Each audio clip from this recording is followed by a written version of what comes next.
Hello, everyone. Welcome to Promo Summit 2. I'm Dr. Quack, and today we have an extraordinary panel here. Let me bring them on for you. Ladies and gentlemen, let me introduce the first 25-time world heavyweight champion. Ladies and gentlemen, let me bring him on. Old school. You can't do a show without Mr. Toxic. How's everybody tonight? That's right. We also got the current HSP Soulfire champion, my co-host there on Fight Night, ladies and gentlemen, the Heathen. Evening, everybody. Soulfire champion. Yo mama in there? Soulfire champion. And also current Revolution Tag Team champion as well. We also have the owner of Penn, multiple-time world champion, Grand Slam champion over in VOH, and many other places, ladies and gentlemen. Landfill. Who's hungry? I am. Oh, I thought we were taking a survey. No, my bad. And we also have here, we got the man who was the first HSP Triple Crown champion, a man who is known throughout the promo world. Ladies and gentlemen, A-List Alverson. Gentlemen, how is everybody today? What is going Lovely, on? lovely. We will be having our other person here with us on the panel, Mr. Wallace. He will be joining us here in a few minutes. But we have definitely made it here, fellas. How we doing? Another wonderful day in the promo realm. Mm-hmm. I'm new here. I'm just glad to be here. That you are definitely brand new to the panel. But, you know, because we had the promo summit here 4 months ago. We ended up having, you know, the first one. A lot of things were talked about. I want to start with this, with the current state of the promo world. I'm going to start with you, Old School, on this one. Where has it changed since Promo Summit 1? I don't think anything's really changed. And it's not me being negative in any way. I just haven't seen anything that's made me go, oh, you know, that's making things better. You know what I mean? Am I seeing some different matchups finally? Yes. With the addition of Fight Night and Revolution firing up, you know, with Inferno, we're getting a lot of key matchups and people starting to, you know, venture out and go to different places. I think that's what needs to happen. These folks that stay in one small spot, the only way you're going to learn, get any better, or get people to know your name is you got to get out there and venture. I think it's the biggest problem in the promo realm is people staying safe, not wanting to venture out and you know what I mean, find other places and work with other judges and other promoters. So to me, that's still a big negative. We still got a lot of guys that are like, nope, I am never going anywhere but this said place because they take care of me. Well, what are you going to do with that? You know, the promoter or the owner or creator says, I'm done. I've had enough. I'm going to shut it down. What are you going to do? Just sit in limbo? You've got to venture out to get the experience to become a better promo artist. And that's the only way the promo realm gets better is if everybody's adventuring and having fun at the same time. Yeah. A-List, how do you see this? What was the topic? Unfortunately, I've sourced my AV equipment from China, and you saw I had to dip there. So please. The current state of the promo world. Since we did the promo summit, how do you see any major changes, pluses or negative right now? Well, the promo world has definitely proliferated, and there's a lot more places to go and things to do than there were even a few months back. I think that's a cyclical thing because there's plenty of groups out there that have kind of run their course, and they're in a creative lull as we speak. Everybody's trying to do more and stay on top of the scene, and it's just not productive overall. I think we've oversaturated the market. There's too many people trying to do too few things with too little talent. Okay. Big agree right there. I'll clap on that one. I'm sorry, but I have big agree on that. Landfill, what do you think about this? Well, in a way, I do agree with what he said, just not as big of words. He's got his thesaurus out. He's got a thesaurus laying right in front of him, folks. Don't let him lie. He said that's why he had to get off the screen. Be like, all right, I'm coming up next. All right, this is the big words. You know, it's what can I really say? We see small movements of things trying to get better, people with good intentions.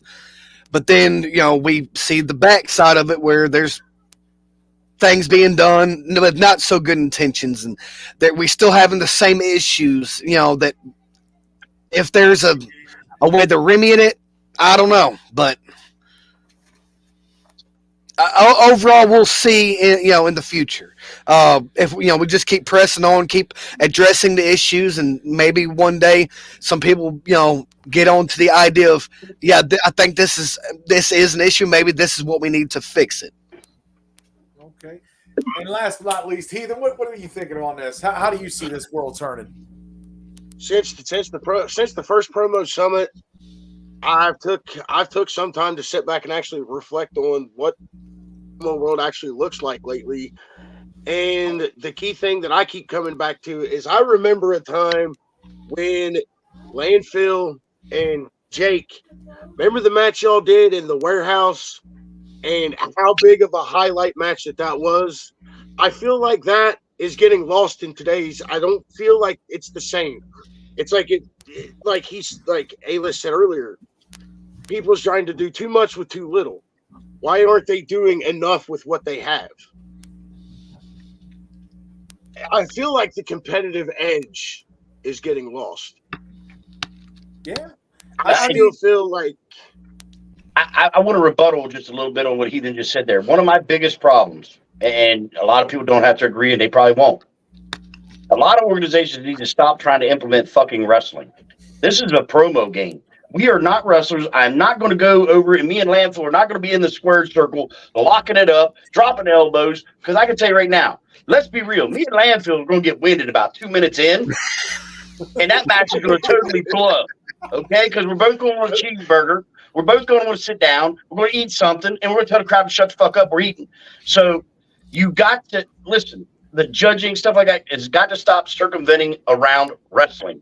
This is the promo industry. It's totally a different thing. Yes, we have belts. That came from the wrestling. A lot of the characters have come durations of wrestling. But Jesus Christ, none of us are in there clotheslining each other. People, get it through your head. We are not professional wrestlers. The ideology came from the wrestling world. Mm-hmm. But we're not wrestlers. We don't do the same thing. This is its own sport in itself. Right. And and in a way, I kind of sometimes if you can make a good wrestling reference, okay. If you can make a good one, all right, that's fine.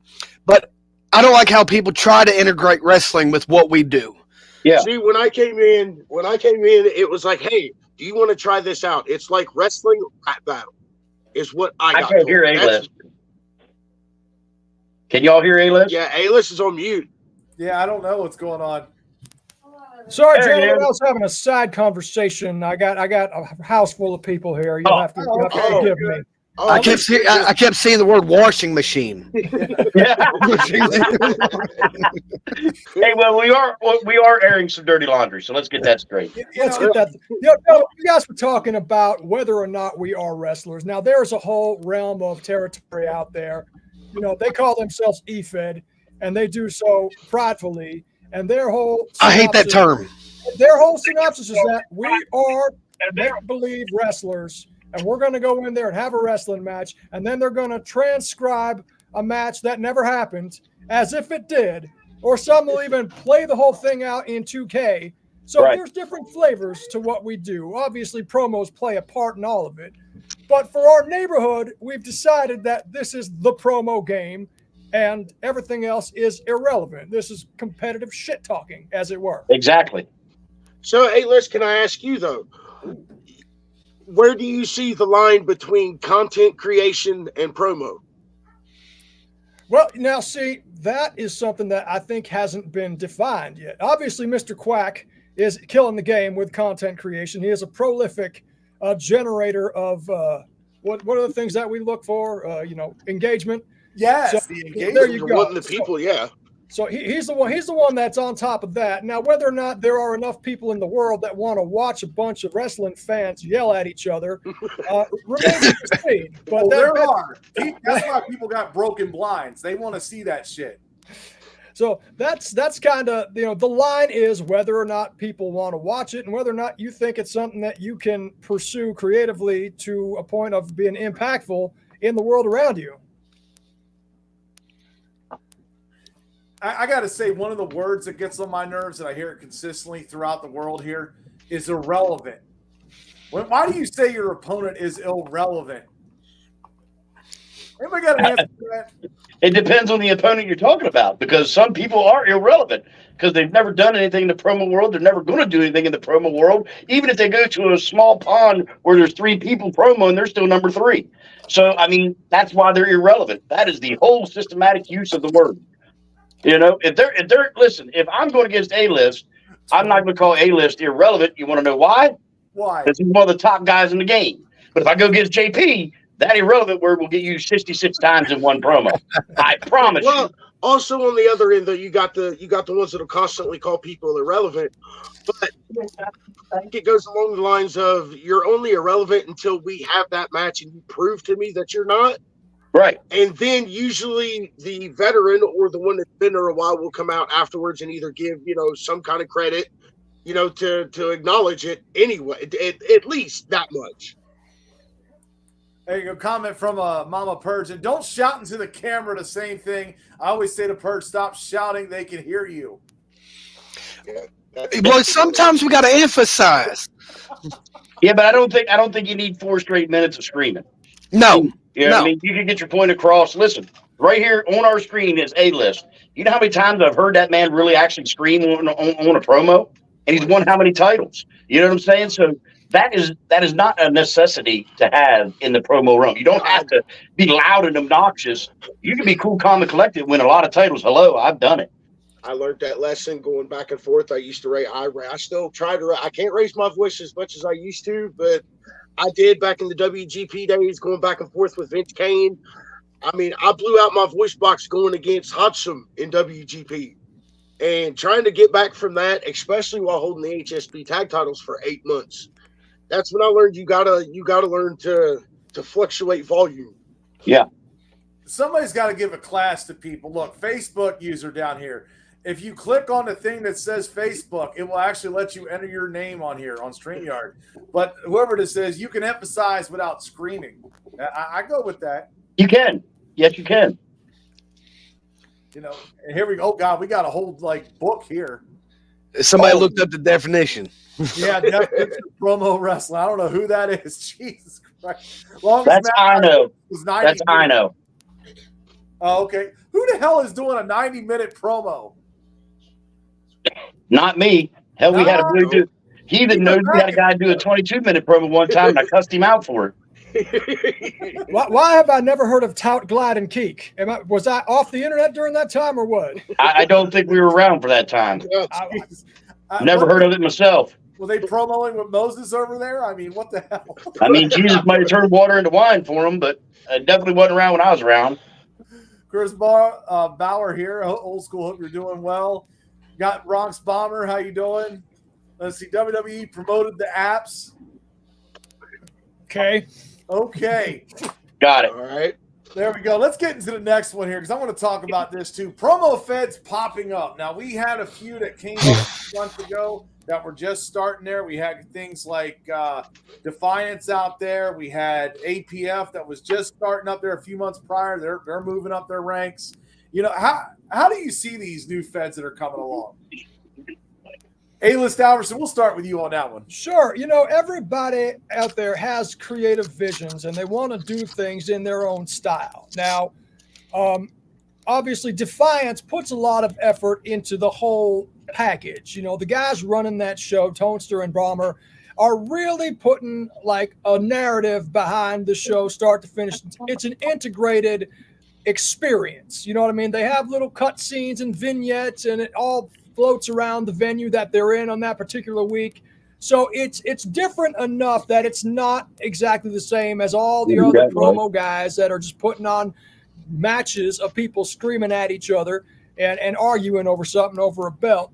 It's got a different approach in that respect. I mean, APF obviously came out of the Asylum that was run by Seven and then branched off and then now is its own network. PEN, of course, picked up the pieces of Revolution, took Inferno, married the two of those together. So there's a lot of different things going on in different places. Now, I've currently been participating in I Wrestling Fight Club. I know IW's got one hell of a reputation among everybody in the world. But those guys don't have an opinion about IW. Listen, those guys, they have their thing that they do. They've got a following. They've got detractors. They asked me to play. I make, I don't have any kind of vested interest in any particular federation's success or failure. I'm here to promote A-List Alverson. Part of why I'm on here tonight. So everybody's got their flaws. Everybody's got their focus points. I think there's something out there for everybody. If you want to play in a particular neighborhood, there's a right one for you. Landfill, what you got here? Yeah, like you said, there's a neighborhood for everyone. You got to look at these promo groups and what they have to offer. Now, you got those, one side that's doing the integrated stuff with, the videos and wrestling and the music and whatnot have you, the more written stuff, and then you have the competition style, what you see over here on our side. Now, yes, there are too many places popping up because they've all come from one of our places that we've been or that we've birthed or that we came from. They've all came from here, and they all know the issue. But yet they go off and they make these groups. And then from there, they go through and start inviting everybody that was on that page they just left. I get dozens of requests a day for these. Some don't make it past a day. Some don't make it past a week. It's irritating. Just this past week, I got 3 different requests to join a page. Okay, that's fine. You want me to join your new page, and you left my page, but if I can help you out, why can't you help me out with being on my page? This is a big one here. Look, quality over quantity, and this is a big one. I said this last time. There's too little promo artists out there for too many feds. We got to start developing new promo artists here, folks. Somebody's got to come up with it. Now, as a promo artist, a former promo artist, and as a owner of a promo group, I've done my part. I feel I've done my part to contribute to fixing that problem just for more people to make more groups. What I did was, granted, I had the Inferno for the past 4 years. I've had Revolution for the past year.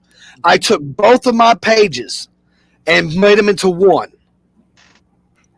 That way, we're not having to split ourselves again across different pages. So I took 2 groups, combined them into one to try to gather in that resource. So I did my part. Yes, it is irritating because there's so many that come up, and the fact that I pointed out a minute ago is when they make these different groups and they set out to try to get they send invites to the entire locker room that they just left, and then not even want to take part in what you had or stay in your group, but yet you keep sending me 10 invites a day to join yours. If you want my help me. I'm a scratch your back kind of person. But yes, there is an issue on that. Too many groups, but then again, if everybody can keep the level of intensity and entertainment going and still be a little different, it could weigh itself out. Yeah. See, hold on. I want to get the heathen here, but look, I have a problem that I can't say no because I don't want to be labeled as flaky or too hard to book. And this is the other half of it. Don't stretch yourself too thin. That's kind of, the line. There's a line there, and there's a dichotomy that I'd like to. That means contrast. Thank you. Difference for those of you. Goddamn thesaurus. Well, I'll make this analogy. You've got Las Vegas and you've got Atlantic City, right? In Las Vegas, if you add more properties, you expand the market. It's a destination. There's more places to go.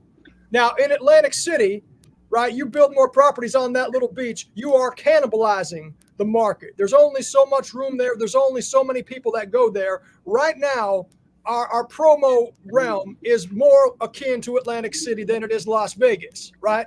There's a finite amount of property and everybody's trying to build on it. It doesn't work.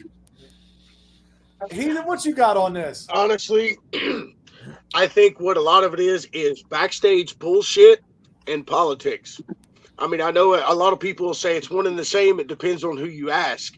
But I think if a lot of these owners could put egos aside, if a lot of these promo artists could put bullshit reasoning and everything aside, and one merger happened and it become a hobby again, to me, that's my opinion.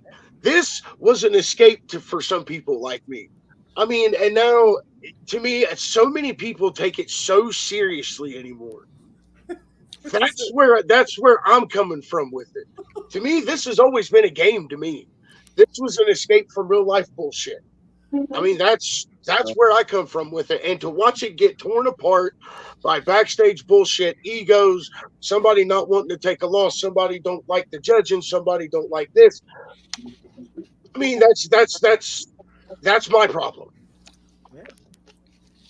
Old school, what you got the final word on this one? Yeah, well, every one of the guys here have 100% valid and correct opinions. Okay, here's my problem.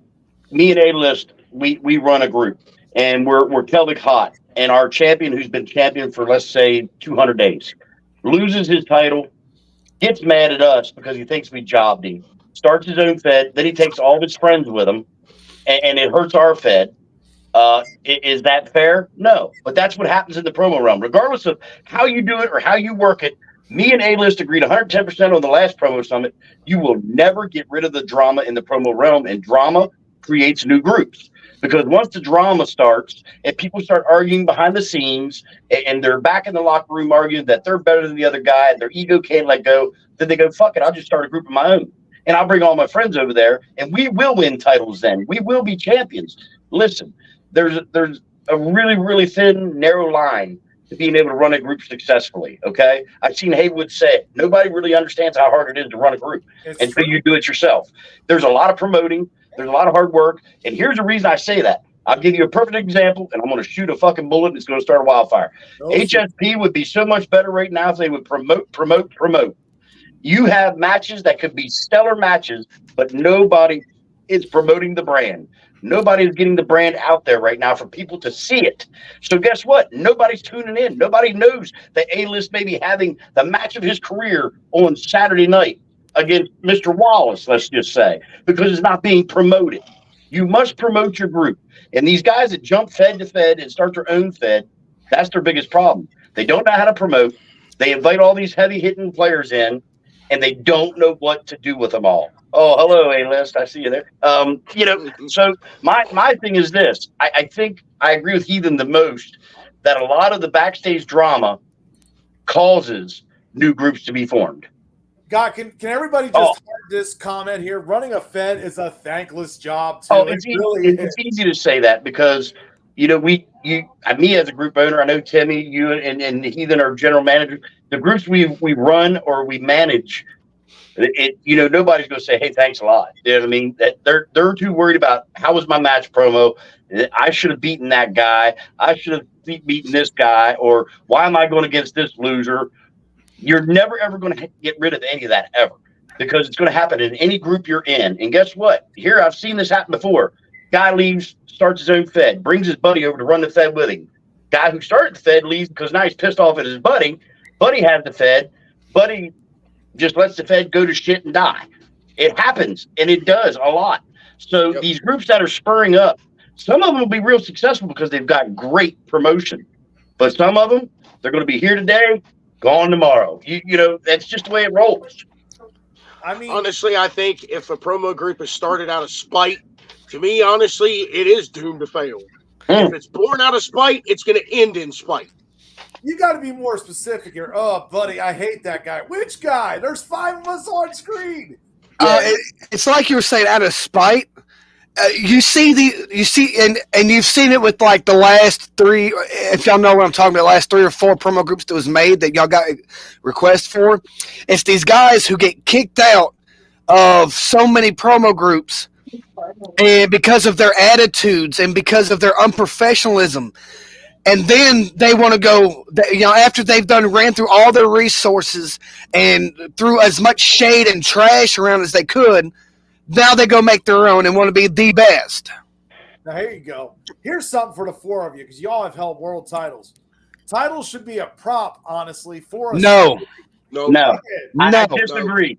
I very hardly disagree. Hard disagree. Hard pass. Hard pass. A hard pass on that. I will digress. And I will say that honestly, that must be from somebody who's never held the title.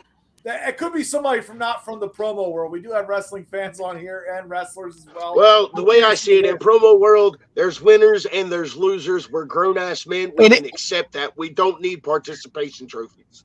Right. And if you see the title like that, you should never held one. I mean, you can send Brick a participation trophy. I mean, he'll appreciate it. The title is what you make it. The title is based off of who has held it, how long it's been around, and what you make of it. If you want a prop, go buy your prop from Walmart. Yep. But as far as these that we put our time and effort into, this ain't just going to be a prop. Let me tell you this much. This Soulfire title right here, A-List Alverson held this title. He did? Prestige that comes with this title. That's why it means so much for a guy like me to hold this title, was because guys like A-List made this title worth chasing. Lineage, history. That's why that's why it's more than a prop. I mean, guys like A-List is, great influence for me myself. And it's like I said, until you've held one, you'll never understand. That's what he's mean. Look, I held plenty, but I don't know. I missed what I meant. I mean, you can win a title and it can be used to elevate stories. It can, yes. I'm just waiting for A-List to say, the title is the prop. I'm the real championship. A-List. I don't know what's out there. I mean, you got Mad Anarchy. I believe titles are best utilized as clothing. No shirt, no pants, no problem. You would say that. Title, Matt. You can't wear a title. He meant to say belt, but he used the wrong word, dumbass. Good God. Oh, man. Let's go into another topic here, because I want to talk about this too. Because we talked about this 4 months ago. We talked about hypes. Do you feel like there's more people out there on the page? Do you feel like promo artists are actually going out there and putting more? We'll start with Landfill on this one. This is his side of the world as he's opening up his Valentine's Day gift. Now, hey, what he didn't tell y'all is me and A-List sent him that. And thank y'all for it. Much love. Much love. About you said talk about hypes. What about hypes? Do I think it's necessary? I think hypes are key to what we do. Everybody wants a good storyline. Book me in a good storyline. I don't write out your future. What your match is, I may book the match. Because I usually try to have people go out there. If you want to go against somebody, call them out. Create your story. And then build your story with hypes. And then finish your story with the match. Now, I'm not saying that you got to be on screen 24 hours a day, 7 days a week, doing elaborate hype after hype, doing 6,000 minutes at a time. But if you just sprinkle in a little hype from here to there, it could be a picture. It could be a little vignette. It could be a little promo, just a little something here and there, just to tease and to hype and to build. Like, if I'm going to go against old school, granted, that'd be a great match. Oh, my God. Stop the presses. Stop the presses. Ladies and gentlemen, Mr. Wallace. And we didn't forget the I'm Mr. glad we could give you some extra time to show up, bro. Are you late enough we can forget the Mister? I think you're late enough we can forget the Mister. Literally, I deeply apologize, fellas. As you know, I got a very busy podcast schedule. Ran over a little bit longer. Hey, Wallace, I'm a little mad because this is the second time I had to give you more time to join me on screen, damn it. Oh. I'm getting mad about this, damn it. Hey, man, I'm a busy man, but I need to apologize, fellas, man. But a pleasure to be amongst these fine gentlemen right here. Landfill, my man Heathen, old school, and of course, A-list Alverson, and of course, can't forget Dr. Quack, the man that brings us all together, man. So, Hey, pleasure. kumbaya. That's what we got here. Kumbaya. But anyway, Jesus. Continue on. I think it was Landfill here. Yeah, let me wrap this up. All in all, in a nutshell, if you want somebody to follow your match, if you want to build something, give somebody something to look forward to, hypes are necessary. I can speak on this because this is almost part of the reason why I left being a promo artist competitively. I got tired of most promo artists dropping me one hype and that's it. I'm like, dude, I want to build a story out there. I want to enjoy myself. I want back and forth banter. I want people to tune in. That's what I do best. That's part of the reason why I kind of said, you know what? I like this side better where I'm at. Hey, Well, I mean, the way we used to do it, you played off of each other's hypes. You would go back and forth, and then show day, that's whenever you brought the best material you say for last, or that one last rebuttal. And I don't Somebody's feel out like here calling you out, Mr. Wallace. That's vagabond. I know that. I don't feel like that's getting. I don't feel like hypes matter anymore. I mean, it's like Let's be honest. Me and Wallace just had a pure heart title match, and I think me and Wallace, we might have dropped a total combined maybe 5 or 6 hypes together, maybe 5 or 6. But what a lot of people didn't understand is if we had dropped 20 freaking hypes in a 7-minute matchup, what the hell would we have had to say on match day? Okay, so that sometimes less is more. So if me and him would have dropped maybe 2 hypes apiece, I think that matchup would have been fed even more. You get what I'm saying? Because then they would have really been invested in what we said. So As long as that was spaced out, yeah, that dynamic would have worked. You know, you don't need 72 hypes, which I love to hype. You guys know I get on there and I hype as much as I can. Even when I'm not in a match, I'll stick it on and run my mouth to somebody. But my thing is this. It depends on how much you want to be seen on screen, how much you want people to see the character you are playing and what you are invested in. So I think it's on the promo artist to decide if the hypes are important to them. Now, when it comes to the matchup, if you don't build it, sometimes you lose. You know what I mean? Sometimes you end up losing your build for the matchup. So I think if you want to see a real build and see how it can be done, you got to watch some of the veterans. You got to watch Wallace. You got to watch A-List, Heathen, Landfill, myself. And I'm not just saying that because we're all here, but you watch us work. If we're in a high caliber matchup or a low caliber matchup, we still show up and hype and get it on screen. And I think it's necessary to get it on screen, but it depends on the matchup too. It does depend on the matchup. Well, Go ahead. here's how I feel about hypes. We all watch wrestling. I mean, that's pretty much the nucleus of what we do. I mean, if you know, if you don't hype your matches, you know, how do you say, you know, we're just going to look forward to a certain match just because it's on a pay-per-view? You know, you got to build for it. These matches need something to have an entertainment factor at the beginning. It's telling a story. You know, you start at the beginning on, you know, why we are oppositions? Why are we opposing each other? Then you build up to it, and then you get to the fight. Then you give us the full story of why you're opposition. So I mean, it to me, you know, and I don't want to be hypocritical because I'm not the best at hyping. You know, I got a very busy schedule. I'll throw a couple of hypes out there, but I do understand that it's necessary to hype the match. You gotta make people want to watch the match. You just can't put a match together and say, yeah, watch us. Well, why should I? Honestly, though, I think coming off of that, you got a main event with 2 guys that don't really want to hype. That affects the fed you're promoing for too. That's going to make less people want to watch it. I mean, less people's going to tune in. I think it's bad for the company too.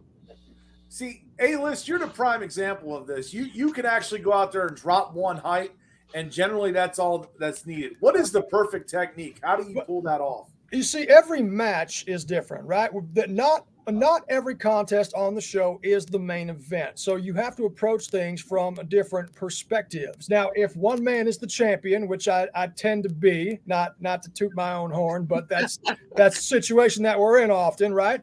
Then the story has written itself. The contender is chasing the title. I'm the guy that holds it. All I need to do in that point is to give my opinion on the matter and give him some fire to fight the match.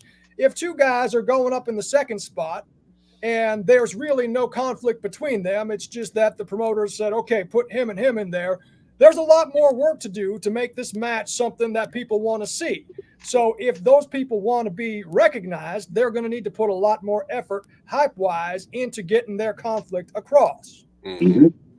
Perfect example is Big Country over in Rev Inferno. He's new on the scene, so he's hyping a lot so people see his character. Guess what? Nobody's going to know who A-list or old school is if we're not on screen sometimes. I mean, we show up for match day, they're going to be like, well, who's this guy? You got to let them know who you are. You got to show them what you're about.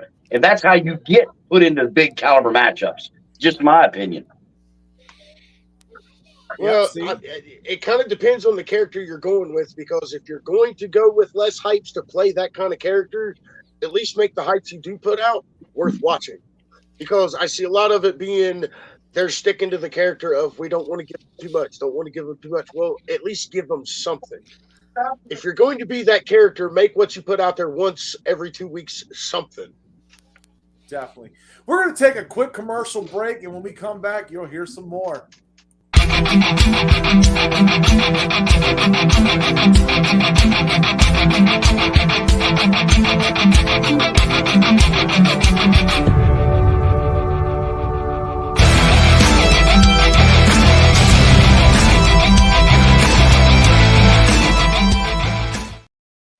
Welcome back here, folks. Yep, Real Talk coming up this Monday. As you've seen, several feds we'll be covering, including APF, HSP, BWO making their debut here on Real Talk, as well as PPA. But yeah, let's get back into this, because we've got promoters here, we've got guys that work backstage, guys that have worked backstage. I want to start with this. I'm going to start with you, Mr. Wallace, because you're just coming in and you need to get on the screen here a little bit. Big shows versus little shows. How do you feel about them? You got your 3 to 4 match card, you got your 8 to 10 match card. The side shows. How do we feel about them? What do you think works best? Well, I can only speak for WGP and particularly what we do. Mm-hmm. We do a weekly episode. So to me, and the reason why I wanted to do a weekly episode is because I want to make sure that that our promo company is relevant. I want people to see our product. I want people to see the talent that we have in the locker room and let them have an opportunity to display it, and not just once every month. But also is because, like I said, we all watch wrestling. WWE just can't show up just once a month and put on a product. They got weekly episodes to make sure you see their people. Now, I'm not saying it's all great, but they at least have it. So over here at WGP, we just want to make sure that we give the proper opportunity for everybody to be seen, to be shown, and give them a chance to show their talent. I mean, we're not getting paid for this shit, so I'm not gonna take the time that you take out of your busy schedule of life and not display it properly. But we also want to make sure that we give as much to the little shows as we do to the big shows. You know what I'm saying? We just want to make sure that we treat them all important. We all treat them like they're all big shows. So that's just kind of what we do over here. Now, see, this is tough to do, to air bi-weekly. Some shows do and some shows don't. Sometimes they go once a month. That can be difficult at times, depending on the size of your roster. Old School, you run the other side of this world over in PPF. How do you feel about these? I'm a little different than most organizations because I do one show a month for a simple fact of I don't overwork the talent. I don't want them to feel like it's a day job. You know what I mean? This is fun. This is a hobby, and it gives them plenty of time to work their stories up. Or if and then the other thing it does for me as an owner, if say I need to get a new belt created, we all know that the belt makers can take 4 to 6 weeks. Okay, so if we want to implement new titles, it takes a month or so to get the belt. So if we're going to do that, I want to give time, for the champion to receive his title or whatnot. I feel like you water down the product too much if I have the same guys going against the same guys every single other show, because I'm running 3 shows a month. 1 show a month keeps some fresh matches, keeps some people fresh, ready to promo elsewhere. And now that they're all venturing out, they're busy doing things other places. So I don't want to keep them too engulfed in PPF when I want them to help out. Revolution, APF, places like that. That they're venturing out to. So I feel like if I give them more than 1 show a month, it waters them down. It thins them out. They don't have really good promo skills when they do promo in PPF. So I keep it pretty simple. I always call PPF the promo group for the promo artist by the promo artist, because I know how it is to be in 3 or 4 different groups. It's a lot of time spent. You know what I mean? So yeah, I just like to let them have their space. So I like 1 show a month, but I know other groups do a lot more. Landfill, you're the other promoter in this side of the world here. What's your take on all this? I have been a 1 show a month kind of guy myself for a long time, but due to taking in some more property, I've accumulated several feds over the years. So I tried to keep each brand, granted the page itself has 3 shows now, but each brand has 1 show. So what the key is here is to try to make sure you move your people around to where you're not getting the same matches over and over. I try to have my champions on on the Revolution and Inferno shows. That way they can defend on them shows, and then have some contenders matches thrown in there. So and make sure between the 2 brands, kind of keep them rotating around. And then Fight Night, the 3rd show that we have, that's a show more for like visitors, people who want to contend, who want to come in and see what's going on. But it's Fight Night's a different pace. It's got its own title, so it's like not making a commitment like, hey, I'm going to be all into this. But hey, I want visitors. Say PPF can come contend on Fight Night. WGP can send a contender for Fight Night. HSP, Asylum, they can send a contender for Fight Night. I want it. We're trying to build Fight Night. Look, your champion's upset with you. She said, "Excuse me, I'm the champion there." I know you're the champion there, but it's to where there's a big venue of people. That way, we're not having the same people on Revolution, Fight Night, and Inferno. Yeah, that's so. If they're not on Fight Night, you're going to see them on Revolution, or you're going to see them in Inferno. I try not to book the same people every day, every week, every show, unless we do have those that volunteer for every show. And that's on them. I try not to book them every show. But, sometimes that I give them what they want. If they want to promo, I'm going to let them promo. I'm not going to tell them no. But, all in all, oh, Jesus. Somebody giving you shit over there. Oh, I don't know who that is. They hate us because they ain't us. Back-to-back champions, bitch. Exactly. Yeah. And then you've got Heathen over here, brand new, towards booking a little bit, gotten a few shots here, now doing Fight Night. How do you like this? Like, do you like the 4-match card? To be honest, with what my vision of what I want Fight Night to be, I mean, I want it to be the 3 or 4 match cards, but I want each one of those matches on that card to be the hardest hitting. I'm talking 2 minutes of some of the best shit talking you'll see. I mean, to me, that's what competitive promo was. I mean, I want to try to have at least one title in promo world that is, hey, you want to test your verbal skills, 2 minutes, no edits, bare bones, you against the other guy. I mean, strictly competitive. That's what I want to do with Fight Night. And I think a 3 to 4 match card would keep things fresh, rotating with some of the guys on the longer running, like Revolution, Inferno. When they want to pick up the pace a little bit, they could run in the Fight Night division for a little bit. They slow down a little bit, they can like rotate in and out. And to me, that would constantly be fresh. Or we have been outsourced, we've got some new talent coming in from PPF. Guys I've faced and know is good talent. Brett Jacobs. I mean, guys from the HHE. And honestly, my biggest thing was always to put out the best product for the company, for the fans, for you guys to watch.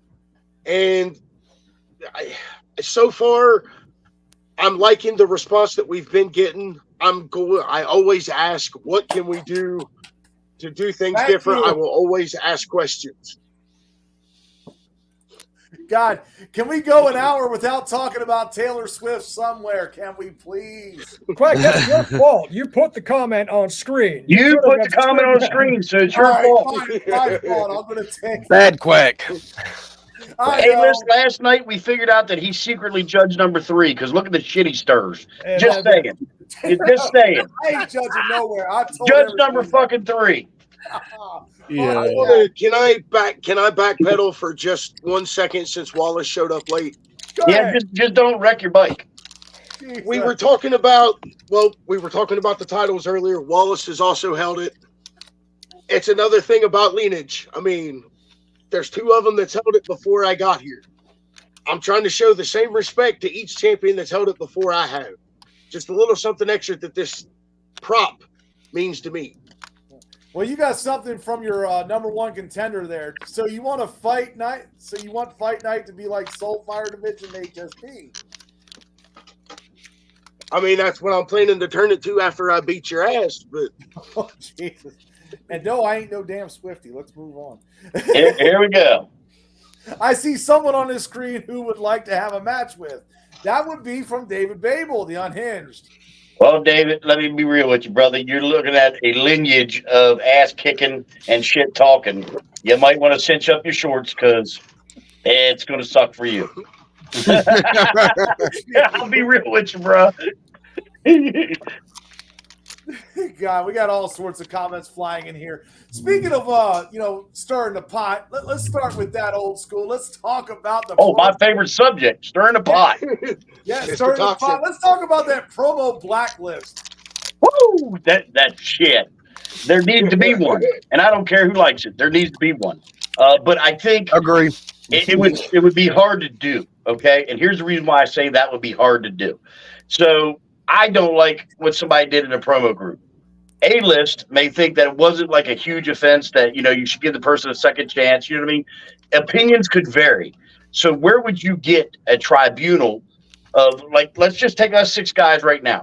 I think if one of our friends got pegged to be on the blacklist, you know what I mean? We're definitely going to come to bat for them. We're going to say why we don't think they need to be there. You'd never have a unanimous vote unless you find 6 true dicks that don't like anybody. I don't think that's going to ever happen. Do I think there needs to be some real repercussions when people do stupid shit? Of course I do.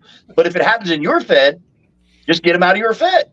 And then, you know what I mean? If you run into them somewhere else, you can let the promoter know, hey, I don't know if I can be professional with this guy. But if you can't be professional for this guy, you know what I mean? Maybe you shouldn't be there either. Because listen, I've seen so many battles happen, behind the scenes that went on the screen, made a great, great story, made one hot matchup. But then sometime you need to let, things die. Okay. So, and I'll throw it out there. We had Big Sweet and Haywood. We talked about that on the dark side of the promo. I think those guys need to let that die now and just move on. And I think they could work in the same place at the same time without problems. So I don't think we need a blacklist. I think we just all need to maybe make people step up and live up to the criteria of a promo professional, in my opinion. So if you don't act like an A-list Alverson, sorry to throw you out there, A-list, but if you're not as respected as that man right there, working in multiple groups that has no drama, let me get close, no drama, no bullshit, and he promos and he takes a loss humbly. He don't bitch, he don't complain. He takes a win humbly. He plays a great champion. If you cannot have promo etiquette as such an A-list Alverson, shut the fuck up and get off the screen. Did you just say he takes a win humbly? Yes, he does. hey, Wallace, whoa. Let me recorrect myself. Except when it's against you. That son of a bitch say one win humbly. What are you talking about? But you get where I'm saying though, Wallace. Like he don't go on screen and belittle, Mr. Wallace's personal character, okay? Not the guy behind Mr. Wallace. And that is something that has been lost in transition and promo for the last year. If A-list beats, let's just say Heathen, then Heathen comes out and don't talk to A-list. He wants to talk to Richard. And he wants to tell Richard he's a piece of shit. And he's in the locker room doing the same thing. That is not what promo etiquette is about. I think that needs to stop. It needs to be eliminated. And in my locker room, TPF locker room, there is no talk about matches. There's no, shit talking about matches. We're a family in there. We all talk to each other. We lift each other up in time of need. It's a place that we all can be just us, not our characters, okay? And I think that needs to be eliminated from a lot of locker rooms. Stop the shit talking. Leave it for the screen. Keep the drama out of the locker room, period. And then you might settle some of this where we need a blacklist. A-list, do you still have that big-ass fucking toothpick? the kebab skewer. That's Is it in your room framed somewhere in a glass case? Oh, I've got plenty of trinkets and trophies, and that is a high up on the list. Yes, that was one of the at least two times that Mr. Wallace should have beaten me, but there's always one gimmick that he just can't overcome. Whether I'm rapping or I'm pulling out giant gimmicks that are bigger than his, it's always something, and I feel bad for him. I can never go against Mr. Wallace again because I can't beat him 8 times in a row. Damn, it's been that many? Fuck, shit. Well, has he went against Virus yet? I don't even care about going against Virus. I need to beat A-list first. Yeah, you don't want to fight Virus. Oh, my God. Thanks for the flashbacks there, Timmy. Thank you. God. But, yeah, we got the blacklist. We got the backstage drama. Landfill, how do you feel that's happened over the last 4 months? Has that gone down? Has that gotten worse? It moves around. It's like a virus.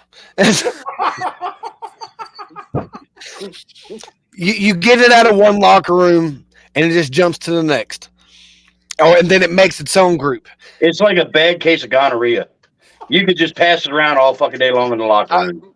I mean, it's granted, yeah, there should be a blacklist. There should be a grand council of, promo artists who makes these final decisions for somebody who screwed up tremendously so much everywhere they go. But in a perfect world, there's not a whole lot that we can do. I can only take care of what's on my screens and what I can take care of there. I can warn, say, old school about such and such and what they did here. But at the end of the day, it's his call. And, the guy may act different over there. He might want to do the same damn thing over there. I can also rebuttal a little bit, too, to say that I think the owners should get together also. When these guys do no-shows, I think that should be something we pass around to each of the group owners and say, hey, look, man, he's no-showed me 3 times. Be careful. At least give them the heads up. Maybe a communication, you know what I mean? So everybody knows that this guy did this here. May not do it there, like you said, but we should go vote now. A promo grand council. Oh, God. See, here you go. Look. This is the comment. So it's the people, not the feds. Is that accurate? That's the problem? In certain cases. I don't see a Facebook Fed not ran by people that's going to be ignorant. It's the people inside the Fed, the promo group, that's going to be causing the issues. Now, granted, you can come across some bad promoters, some bad bookers. But a lot of times, like we've all seen in these circles, it's going to be a bad promo artist or a bad attitude or a hurt feeling. And granted, take it as this. Some of these guys on this screen can contest. I wasn't the fan favorite in the locker room when I first started either. But I turned myself around because I saw what it took to stick around in this place. I saw what it took to make it. And I turned my attitude around. I had a bad attitude about things. I was my biggest fan. If I had that attitude as a booker, I wouldn't be booking. Nobody would want to work for me. I am thankful for the good people that I have promoting for me now. I am thankful for them. I'm thankful to be doing the work that I'm doing with these guys on the screens.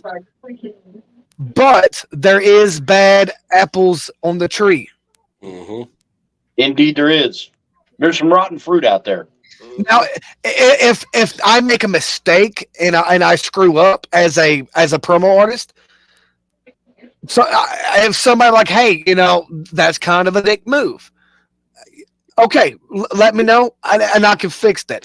In the same way, if as a booker, as a group runner, as one of these guys that's been around for 6 years running these pages, a champion ever, I'm supposed to be the guy that's supposed to be leading the way, and if I still acted like that, what am I? But as an owner, if I'm doing something that I'm not seeing or unintentional or intentional, I'd like to be called out on it too. If I feel my guys and the guys around me should be able to come to me with that. 100%. I mean, how many times a week would you say there's drama out there, Heathen? How many times a week? It'd It'd be an odd week if drama somewhere. Hear about it. It'd be an odd week if there wasn't something going on. I mean, I'll shorten the question. Honestly, I think we'd all get bored about that time if there was no drama. I mean, it all depends. I mean, usually right before show day, if something don't pop up, it's either right before or right after a show. No matter what fed it's in, somebody's got something to say somewhere. I mean, it's the same as the Super Bowl. I mean, people going to say that they had to take extra time to do it, but I want to respond to that comment. Still got 3 of them. Which just one? saying. That one you just had up? This here, what if you get blacklisted, but you're a really Okay, this is it. Be the heel on screen. In the comments, no. In the locker room, no. All that does in the comments is it gets the shit flagged. I can say shit all day on here on screen, but as soon as you comment shit on there, it's going to get flagged. Yep. Now, in the comments, no. In the locker room, there's no place for you to try to be in character in a locker room with just everyday regular dudes. For me and my people, locker room is not for in character. Now, on screen, be that damn heel. Let me feel it. I want to feel offended while you're promoting because you're that good, and then tell you how good you offended me in the back. See, the way I look at it is the guys in the back should be working together to put a better product out front for the people. Communication is being lost. I mean, that's where I see some of the wrestling aspects from it. The boys in the back should be able to communicate to put a better product out on stage. That's my little bit. That makes a lot of sense. I mean, go ahead, A-List. You got something to say on this? I want to hear this.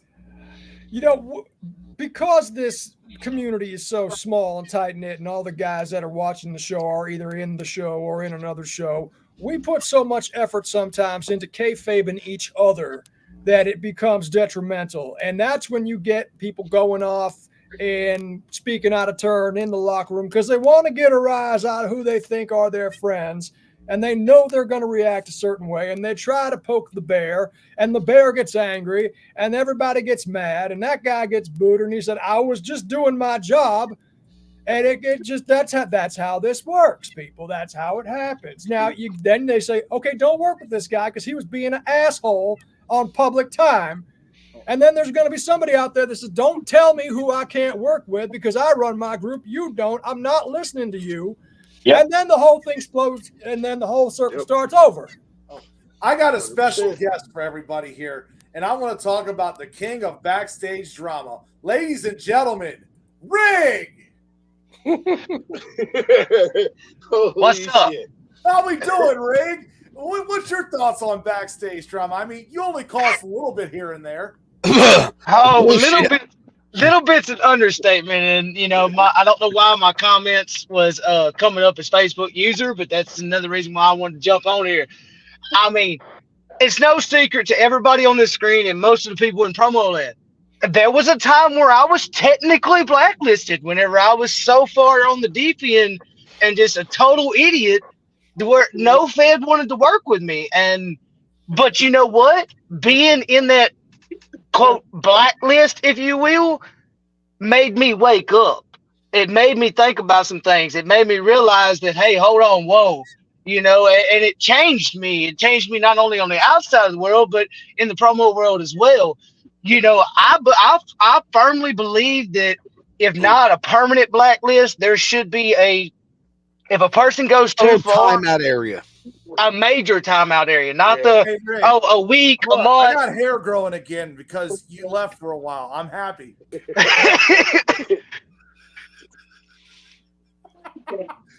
I had to say it. I'm sorry. How do y'all think I feel? I used to not smoke as much as I do. But on that note, thank y'all. Thank you, Quack, for bringing me on. Hello, fellas. Glad to be here. Rig, it's good to see you. Yes, Double G. My dude. All right. By the way, I'm just gonna throw this in here because you didn't see the comments. Miss Wallace, hold on to my title because I'm coming for it. But anyway, back to promo stuff. All right. We'll see you later, Rig. Jesus Christ. All right. Now here we go. Let's get into this. Let me go to a quick commercial break because we're going to go into our final couple subjects here.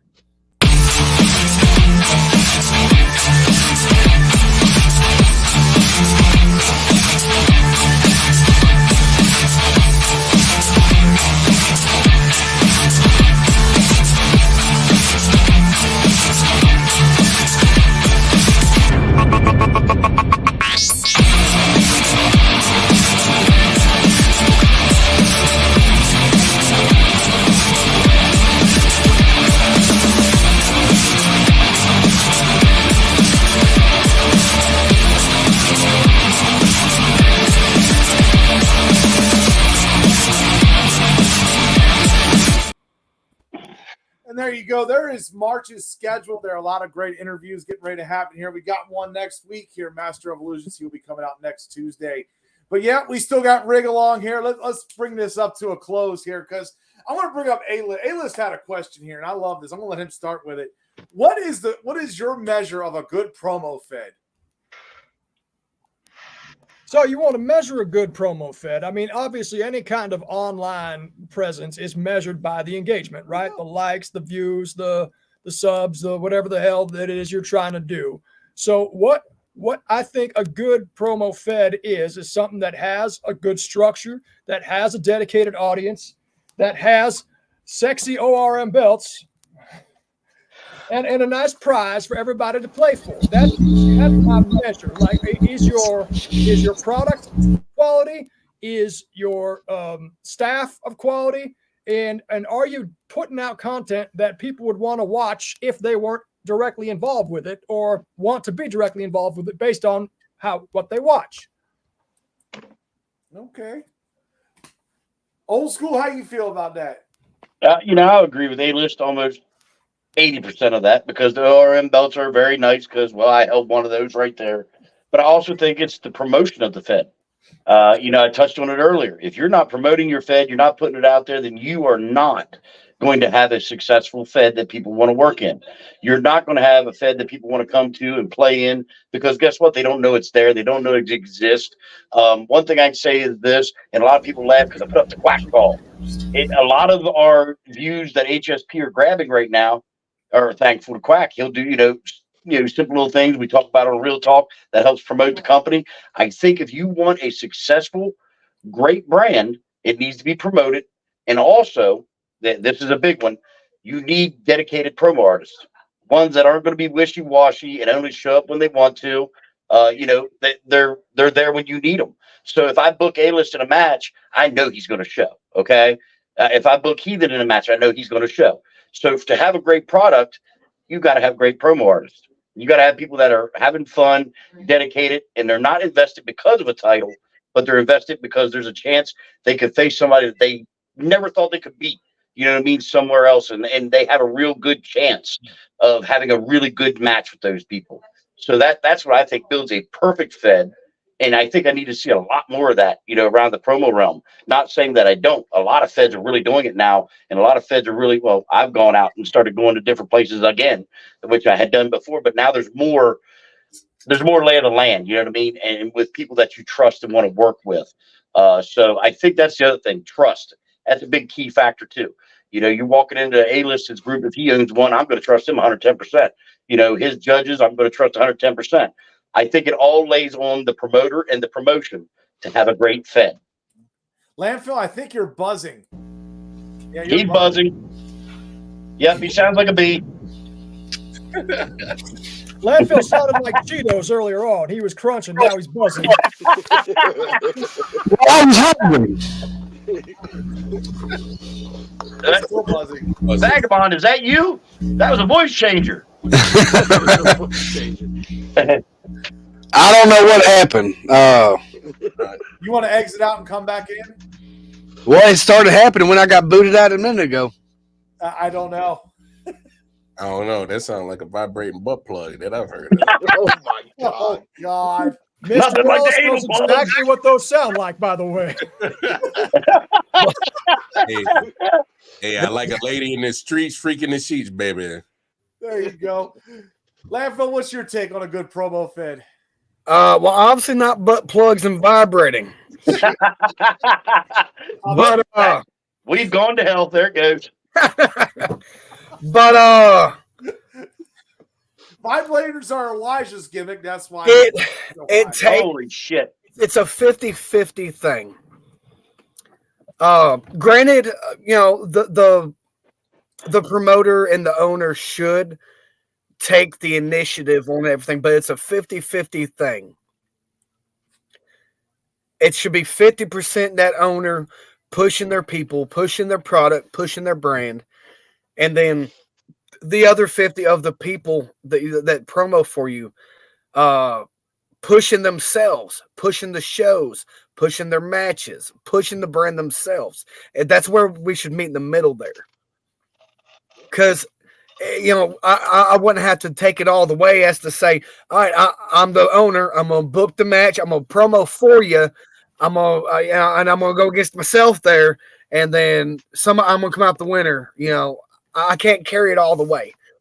They got to meet me halfway. And I think that's the key to a successful promo group, a page, a show, is I want my people to be able to bring me a good promo with good energy and bringing their best. And then before that, hype it up a little bit, hype up the show on top of that. And that way I come in, I'm going to hype them. I'm going to hype their show.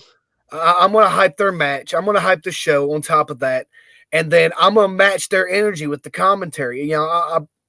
It's 50-50 in that way. We should all be meeting in the middle. That's how I see it. Okay. Mr. Wallace, you got something on this? Yeah, no, I think Landfill hit a good point on that, but let's be honest, fellas. I mean, not everything's going to be perfect. There's going to be a drop off somewhere, but it needs to be, and as you pull it up, consistency. It needs to be, an effort on both parties as the people who are given the platform for the promo artists. You got to be consistent on your promotion, your production, because let's be honest. if you got a company and the owner being a half-ass, as a promo artist, do I really want to promo here? You're being half-ass about the situation. So your owner of the promotion has to give his effort. And as promo artists, we're all promo artists. We know when we're mailing it in. We know when we go 100%. Be consistent. Give us something. You got to be consistent on making sure that you do it. So, and beer and beer and glizzy is not a bad idea neither. I mean, that's your motivation. But just make sure that you keep the bathroom clean because it's going to be a lot of. Anyway, that's it. But no, no. It's literally if everybody gives just one damn, that's it. I mean, you can make something happen and then just make sure that you push it forward with effort. I mean, we all got lives outside of this hobby. Is well aware of that. We know that. If you piss poor as a promo artist, if you're piss poor as a owner of a promo company, I mean, if you're thinking you're going to be successful, man, you're crazy. Good luck. A-list versus Mr. Wallace beer and glizzy's match. Jesus, I'm done. Hey, but I want to do that one day. I want to have a promo food eating contest. We need to have that. God. We do. I think that would be interesting. But I'll tell you, you know you got a good show? When you look at the comment section, is it lit? Is there people commenting left and right like tonight? This is what you Well, I was just thinking about that a minute ago, and I may speak out of turn. I'm not speaking for anybody when I say this. Good. But you see some of these comments that come across here. Some are valid points. Yeah. Some are useless, but some are valid points. Just like some of the participants of this show are useless and some are valid, right? Right. But the people who comment some that's key valid points needed to take that advice themselves. That's true. And listen, if you're a walking bottle of melatonin, you don't need to be working behind the scenes neither, son of a bitches. Yeah. We need energy that wants to actually do the work, not fall asleep on screen licking an ice cream spoon. Just saying. That's right. I don't know who that was directed towards. Heathen, you want to take the final comment on this? Honestly, there ain't really much to say that ain't been said already. I think communication is the biggest part that needs to be worked on. Anywhere. If one company ain't going nowhere, there ain't no company. There's got to be some kind of cooperation somewhere.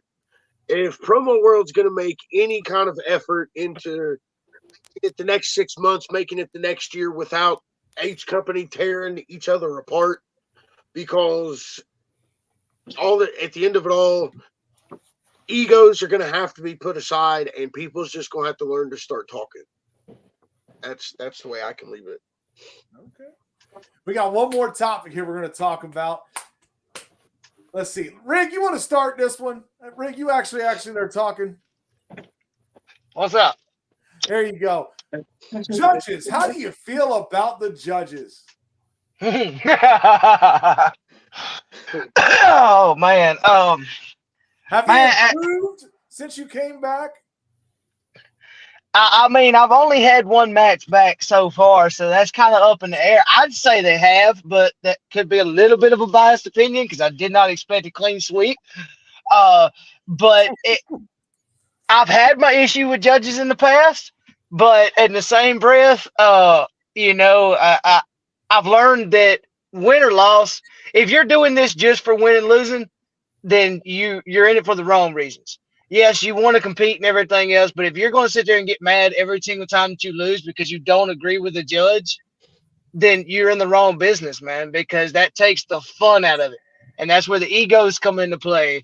And like my brother was talking about, that's where the conflict backbiting behind the scenes starts, and where this fan's not doing me right because I didn't win, so I'm going to go talk shit about it somewhere else.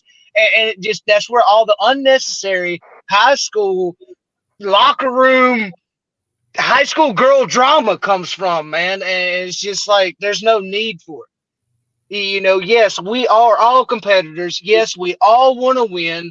But if you're going to sit there and allow what a judge says to affect you in the negative way instead of taking constructive criticism, I mean, then you have no business being here, man, because you're nothing but a poison and a toxic to the rest of us. Okay. Old school, you want to hit this nail on the head? Well, I've been waiting for this all fucking I night. know you have. I think some of the judges in the game we play need to fucking stage left and exit the building. Because when I read comments from judges talking about it wasn't a wrestling promo, shut the fuck up. We done determined this ain't wrestling, you moron. I think that some of the judges need to actively be promo artists and learn how to promo to be able to judge a promo. That's my theory on it. If they've never promoed, how the hell are they judging my promo or your promo? I just think that group organizers and owners need to look into their span of artists. I mean, I see 6 guys here right now that could judge pretty fairly. But will there be some bias? Of course there will be, because certain people like certain promo artists, okay? But none of us are going to say, man, that guy didn't seem like he was wrestling to me.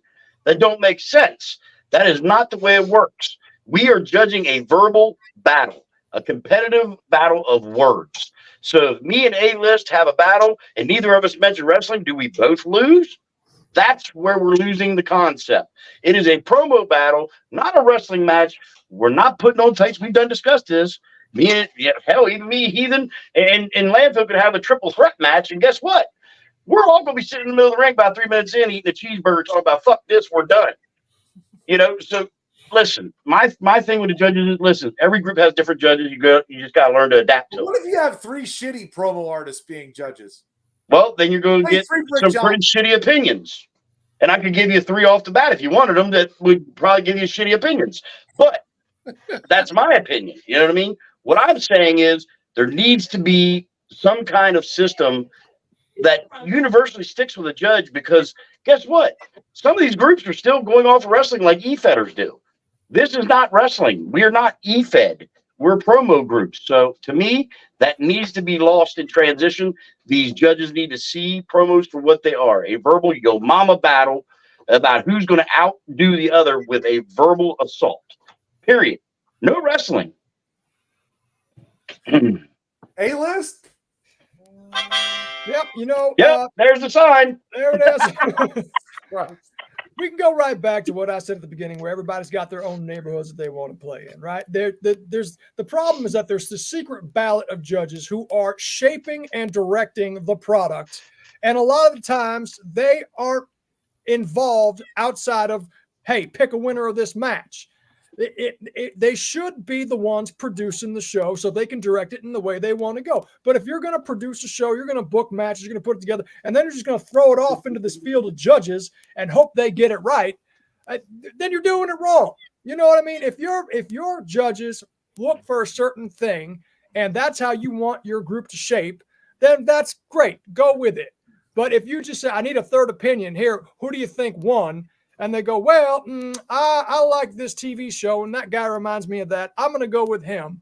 On the backside of that, people get pissy because they feel like their effort wasn't respected, which I can understand. However, these sexy ORM belts, these cost about, $750 each, Dr. Quack, for the tag team with the 4mm zinc and the floppy leather. Now, you're putting whether or not somebody has possession of that very expensive, very extravagant title into the opinion of 3 people who I don't know.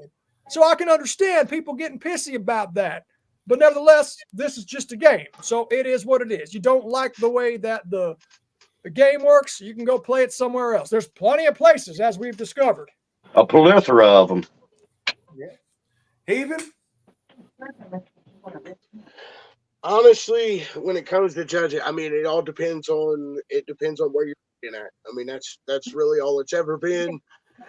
You're always going to have that one loss that you never agree with. You're always going to have that win that you don't know if you should have won it or not. And the way it's just, you just got to roll with it. I mean, it's just a game at the end of the day. This is just a part that we play. I mean, that's about as simple as it can be put. Okay. Mr. Wallace? I mean, it's a lot of elements that go into this, and I think each of these fine gentlemen have kind of touched a piece on all of it. mind me if I reiterate a couple of them. I mean, the fact of the matter is like Rick said, if you're in this for like literally, I gotta do this because I want to win or loss, and I gotta have one of these belts. Man, I gotta be champion. I gotta be champion. Yeah, man. This ain't the hobby for you, pimp. If you really want to be a champion so bad, why don't you take your ass down to Florida and go to the performance center and go be a champion then? But I mean, fact of the matter is that there's going to be different places that got different criteria that they're looking for, but I think it needs to be clear cut on whatever place you promo at, and be honest with your people who are performing. What are you looking for? And what are you looking at when you're judging? Like, what's your criteria? Be honest with them. Like, don't give me a criteria and say we score by this and this and this and this, but your feedback doesn't match what you're looking for with your criteria. You know what I'm saying? If you got a criteria, your feedback better match what you're looking for with your criteria. If it's not matching, you're going to mislead your people, and that will cause for people to get pissed off, and that's what makes it a little bit upset. But if you're upfront as a company and say, "Hey, man, we're judging by this criteria. This is strictly what we're going by, and the feedback we give you is matching that," we're only saying, "Hey, this is what we're looking for. This is what you can improve on. This is what you can get better at. This is what you did great at."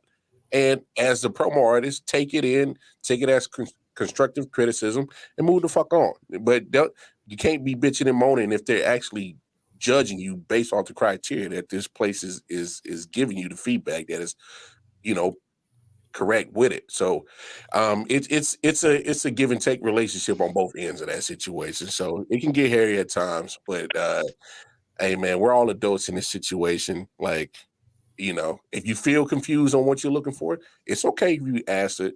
Hey, if anybody ever comes to play in WGP, Mr. Wallace, man, what y'all looking for? I'll tell you straight up. This is what we're looking for. So I mean, it is what it is. It's a relationship, man. Okay.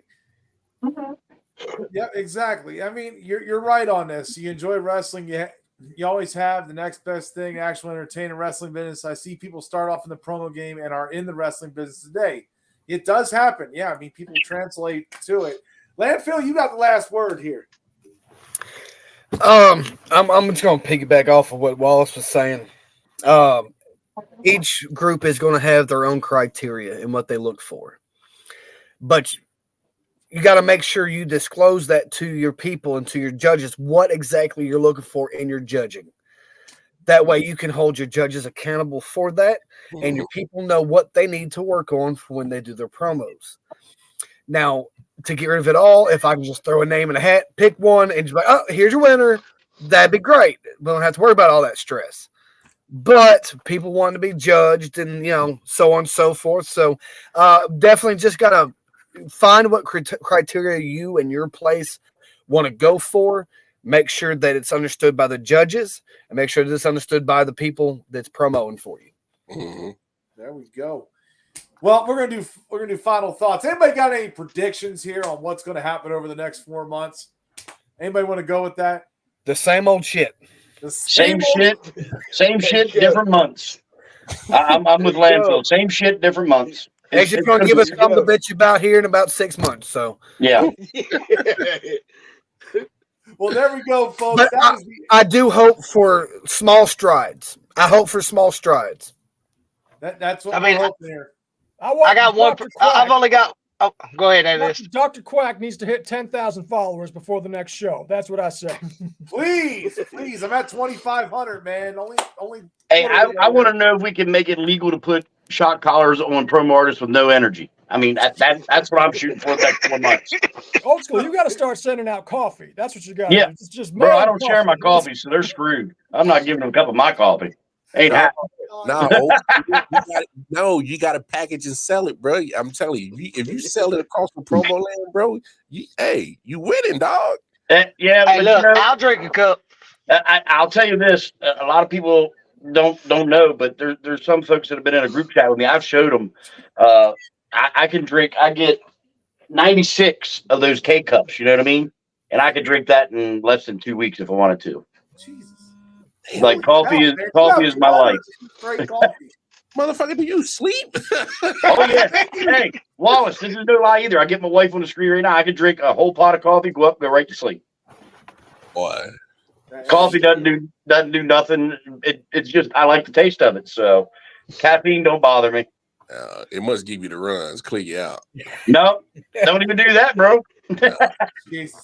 Well, on that note, we are done here, folks. Thank you all for tuning in here. Thank you, everybody. Old School, A-List, Heathen, Mr. Wallace, Landfill, even Rick coming on here and joining us. Thank you all. We'll see you all next time here. Promo Summit 3 might be coming. I don't know. And I still be watching this. No, you won't.